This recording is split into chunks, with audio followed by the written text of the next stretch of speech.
በነገራችን ላይ ስለዚህ ሳውዲ ሰው ስለገደለው ልጅ የተለያየ መረጃ እያወጣችሁ ነው ማለት ነው። በተለይ ዩቲዩበሮች ውሸታሞች ናቸው። የምር ሳታዩ ውሸታችሁን ሁሉ የምታወሩት ማለት ነው። እኔ ምኑን ከምን እንደምታደበላልቁት ከየት እንደምታመጡት እኔ ግራ ነው የሚያጋባኝ ማለት ነው። እንግዲህ መረጃው ምንድነው የምትሉት? ይሄ ልጅ ማለት በምስሉ ላይ የምትመለከቱት ወይንም ሳውዲ አረቢያ አረቡን የገደለው ልጅ ኢትዮጵያ ገብቷል በየመን አድርጎ እያላችሁ መሳሪያ ፈጣሪ ትዕግስቱን ስጠኝ።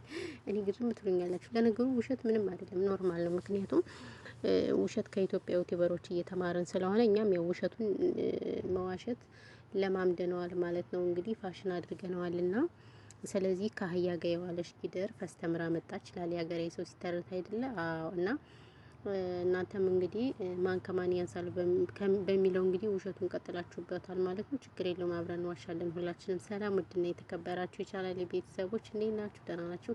ሰላማችሁ ብዛ በያላችሁበት የዓለም ዳርቻ። እንደተለመደው እንግዲህ በአዲስ ቪዲዮ መጥቻላችኋለሁ። እሱም እንግዲህ ምንድነው በጣም ብዙ ሰዎች ውሸታሞች ናቸው፣ ውሸታም ዩቲዩበሮች አላችሁ ምናምን ነገር ማለት ነው። እሱም እንግዲህ በሰሞን ሳውዲ አረቢያ ልጅ አረቡን ስለገደለው ልጅ በጣም የተለያዩ መረጃዎች እያወጣችሁ ነው። በተለይ ዩቲዩበሮች ውሸታሞች ናቸው። ምኑን ከምን እንደምታገናኙት እኔ ግራ ነው ግብት የሚለኝ። አንዳንዴ ታስቁኛላችሁ፣ አንዳንዴ ደግሞ ፈን ታረጉኛላችሁ እውነት ለመናገር ምክንያቱም በቃ አደራረጋችሁ ምናምን በጣም ያስቀኛል በእውነቱ ከሆነ ማለት ነው። እና እንግዲህ እሱ ምንድነው ይሄ በሰሞን እንግዲህ አረቡን ስለገደሉ ልጅ በየመን አድርጎ ገብቷል ኢትዮጵያ እያላችሁ መሳሪያ አድርጋችሁ ምናምን ፈጣሪ ትዕግስት ስጠኝ። መሳሪያ አድርጋችሁ ምናምን ነገር የምታቀርቡት ነገር ይሄ ነገር ማለት ተገቢ ነው ብላችሁ ታስባላችሁ? በጣም ታሳፈራላችሁ የሆነት በዚህ ልክ እንደዚህ እኔ እንጃ አልጠበኳችሁም። ሶ ይሄ ልጅ እንግዲህ ያለው ሳውዲ አረቢያ የሳውዲ አረቢያን ሕግ በነገራችን ላይ ብታውቁ ሰዎች ታውቁታላችሁ። እንዴት ነው ኢትዮጵያ ደርሶ ሳምንት ይሆነዋል እንዴ አረቡን ከገድለው እና ከመቼው ገብቶ ነው ኢትዮጵያ ሄዶ መሳሪያ ይዞ ፋኖ ተቀላቀለ ማለት ነው? ፋኖ ተቀላቀለ ማለት ነው ወይስ እንዴት ነው? አልገባኝም የእናንተ ነገር ማለት ነውና ይሄ ፈጽሞ ከውሸትና ከውሸት የራቀ ነገር ነው። ስለዚህ የውሸት መረጃ አታምጡ። ከምር የውሸት መረጃ በጭራሽ ታመጡ አይገባችሁም። እና ሳውዲ ያላችሁ ሰዎች ምናልባት የሳውዲን ህግ ስለምታውቁት ብዙ እንትን ማለት አይጠበቅባችሁም በነገራችን ላይ ማለት ነውና የሳውዲ ህጋቸው በጣም ከባድ ነው። ስለዚህ እንዴት ነው ይሄ ልጅ እንትን የሚለው? ይሄ ልጅ እንዴት ነው በየመን አድርጎ ምናምን ኢትዮጵያ ገብቶ ምናምን? ኧረ በእናታችሁ የማይሆን ነገር እንትን አትበሉ። አነዘውም ጅዳ እንግዲህ ከተማ ላይ ጅዳ የትም መንቀሳቀስ በማትችሉት እኮ ነው ጭራሽ እንደዚህ ያላችሁ ወሬያችሁን የምታቀብሉ። በጭራሽ ሊሆን አይችልም። ይሄ ፈጽሞ ስህተትና ስህተት ነው እውነት ለመናገር ማለት ነው። እና እንደዚህ በቃ ውሸት ነው። በፍጹም አልሄደም። እና የውሸት መረጃ እየመጣችሁ ሰውን አታደነጋግሩት። ከምር እንዴት ነው የሚሄደው? በምናችሁ ነው የምታስቡት እንዴ? ኧረ በእናታችሁ ሳውዲ ህጋቸው በጣም ከባድ ነው።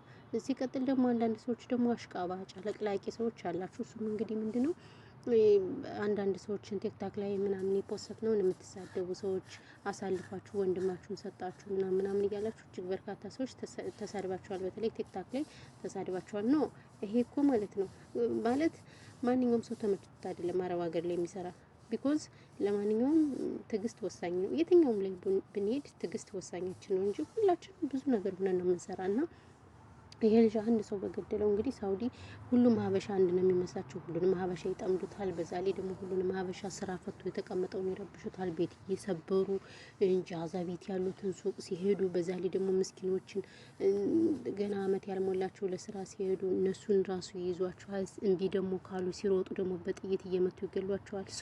ስለዚህ ሁላችንም ትዕግስት ሊኖረን ይገባል። የትኛውም ላይ ሁሉም ሰው አልጋ ባልጋ ሆኖ አይደለም የሚኖረው እና እንዴት ነው እንዴ? ኧረ በእናታችሁ በስመ አብ ወልድ በጣም እንጃ ከባድ ነው ያለው ነገር። ስለዚህ ራሳችሁን ከእንደዚህ አይነት ነገር ቆጥቡ። ትዕግስት ይኖራል። ለማንኛውም ትዕግስት ወሳኝ ነው። የትኛውም ቦታ ላይ ብንሄድ ለሰው ልጅ ትዕግስት ወሳኝ ነው ብዬ ነው የማስበው። ከዛ ውጭ ግን ሌላ ምንም የምለው ነገር የለም ማለት ነው። እና ለዛሬው ሁላችሁንም ከልብ በስመ አብ ወልድ እንቅልፍ የመጣና በስመ አብ ወልድ ሁላችሁንም እናመሰግናለን። አክባሪው ያክብርልን። ሰብስክራይብ ስለምታደርጉ አሁንም ሰብስክራይብ አድርጉ ውዶቼ፣ ማሮቼ፣ ፍቅሮቼ እና ይሄ ነው ያለው ነገር ማለት ነው። ስለዚህ የውሸት ነገር እየመጣችሁ ሰውን አታደነጋግሩ ነው ብዬ የምላችሁ። ሌላ ምን ትላላችሁ? ሌላ ምንም የምለው ነገር የለም እና ይሄ ነው ያለው ነገር። እናመሰግናለን ስለ ሁሉም ነገር። ፈጣሪ ኢትዮጵያ ሀገራችን ሰላም ያርግልን። ጦርነት ሁሉንም ነገር በቃ ይበለን። ከምናየው ነገር ሁሉ ፈጣሪ በቃ ይበለን። የእውነት በጣም ያሳዝናል ያለው ነገር ምናምን በቃ ስናየው እግዚአብሔርን በቃ ለማየት የሚል ነገር ነው የምናየው። በነገራችን ላይ የሰው ልጅ እንዴት እንደዚህ ይከፋል እንደ እንስሳ ምናምን ብዬ ብቻ በጣም ከባድ ነው። በተለይ እዚህ ቲክቶክ ላይ ስትገቡ ፈጣሪ አቤት እግዚአብሔር ሆይ የሰው ልጅ ጭካኔው ግን ምንድነው? በዚህ ልክ ጎበዝ በጣም እኮ ተጨካከንን። ግን እኛ ማለት ምን እንዳጠፋን ባላቅም የሆነ ቪዲዮ አይቼ በጣም ነበር የተሰማኝ እውነት ለመናገር ብቻ በጣም ያሳዝናል። እግዚአብሔር በቃ ይበላል። ይህን የመጣብንን መንፈስ በቃ ይበለን። ይህን ሰይጣን ሰውዬም እግዚአብሔር አምላክ እንደው ድራሹን ያስጠፋው ምናምን በቃ በጣም ያስጠላል። ወይ ፈጣሪ ወይ ትዕግስቱን ስጠኝ። ከባድ ነው የምናየው የምንሰማው ከኛ አቅም በላይ ነውና እሱንም እሱ ያስተካክልልና ለማንኛውም ይህን ይመስላል። ሰላማችሁ ብዝት ትርፍርፍ ይበልልን። እንዲሁም እንግዲህ በተለያዩ ሀገራት ሴት እህቶቻችን ፋኖን ተቀላቅለው እንግዲህ በጣም በለጋነት እድሜያቸው በሚዘገንን ሁኔታ መገደላቸው ሳያንሳቸውም እንደ በግ እየታረዱ አይተናል ማለት ነው። ይሄ እጅግ በጣም ያሳዝናል። እንግዲህ ወንድ ልጅ ተቀምጦ ሴቶች እንግዲህ ለሀገር ብለው ብዙ መስዋዕት ለአማራ ብለው ብዙ መስዋዕትን ብሎም ኢትዮጵያን ለማስቀጠል ውድ የሆነ ህይወታቸውን እየገበሩ ነውና እንግዲህ ምን ከምን ጀምሬ ከምን እንደምል አላውቅም። ብቻ ነው ከባድ ነው የምር በጣም በጣም በጣም አላቅም ግራ ነው ግብት የሚለው አንዳንዴ። በስመ አብ ወልድ ያሳዝናል። በቃ የምናየው ሁሉ እኛ ከምናየው በላይ ነውና ፈጣሪ በቃ ይበለን ነው የምለው። ሌላ ምለው ነገር የለም እና ለዛ ነው ቤተሰቦቼ ሁላችሁም ሰላማችሁ ብዝት ትረፍረፍ ይበልልኝ።